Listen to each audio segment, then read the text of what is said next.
Israel के रक्षा मंत्री Israel cuts ने एक चौंकाने वाला दावा करते हुए कहा है कि यमन के ईरान समर्थित हूती विद्रोही अब सीरिया में भी सक्रिय हो गए हैं। इजरायली मीडिया रिपोर्ट्स के अनुसार काट्स ने नेसेट की विदेश मामलों और रक्षा समिति की एक बंद बैठक में ये बात कही। रक्षा मंत्री काट्स ने चेतावनी दी कि सीरिया के अंदर सक्रिय ये समूह, जिनमें हूती लड़ाके भी शामिल हैं, इजराइल के कब्जे वाले गोलान हाइट्स के शहरों पर हमला करने की योजना बना रहे हैं। गोलान हाइट्स वो इलाका है जिसे इजराइल ने 1967 के युद्ध में सीरिया से छीना था। 2024 में बशर अल असद की सरकार कमजोर होने के बाद इजराइल ने इस पर अपना नियंत्रण और मजबूत कर लिया है।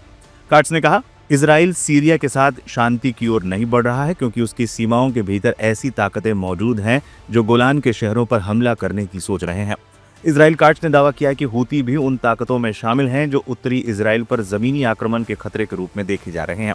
ये पहली बार है जब इजराइल ने सार्वजनिक रूप से यह दावा किया है कि हूती विद्रोही सीरिया में काम कर रहे हैं। इजराइल इसे ईरान समर्थित नेटवर्क के विस्तार के तौर पर देख रहा है, जो गाजा युद्ध के बाद इजराइल के विरुद्ध कई मोर्चों पर सक्रिय हो चुका है। हूती पिछले लगभग 2 सालों से गाजा में इजराइल के सैन्य ऑपरेशन के जवाब में यमन से इजराइल पर ड्रोन और मिसाइलें दाग रहा है और लाल सागर में जहाजों को निशाना बना रहा है। हालांकि हूतियों के सीरिया में ऑपरेशन के बारे में इजराइल के इस दावे की सीरियाई अधिकारियों या हूती समूह ने तत्काल कोई पुष्टि नहीं की है। इजरायली सेना दिसंबर 2024 में बशर अल असद शासन के पतन के बाद से गोलान हाइट्स से सटे सीरियाई बफर जोन में अपनी स्थिति मजबूत कर रही है। रक्षा मंत्री के इस बयान के बाद उत्तरी सीमा पर इजरायली समुदायों की सुरक्षा को लेकर चिंताएं बढ़ गई हैं। इजराइल की चिंता की वजह। एक्सपर्ट्स का मानना है कि सीरिया के हालात और वहां मौजूद कई सशस्त्र गुट हूती लड़ाकों को नई रणनीतिक जगह दे सकते हैं। ईरान पहले से ही सीरिया में हिजबुल्लाह जैसे समूहों को समर्थन देता आया है।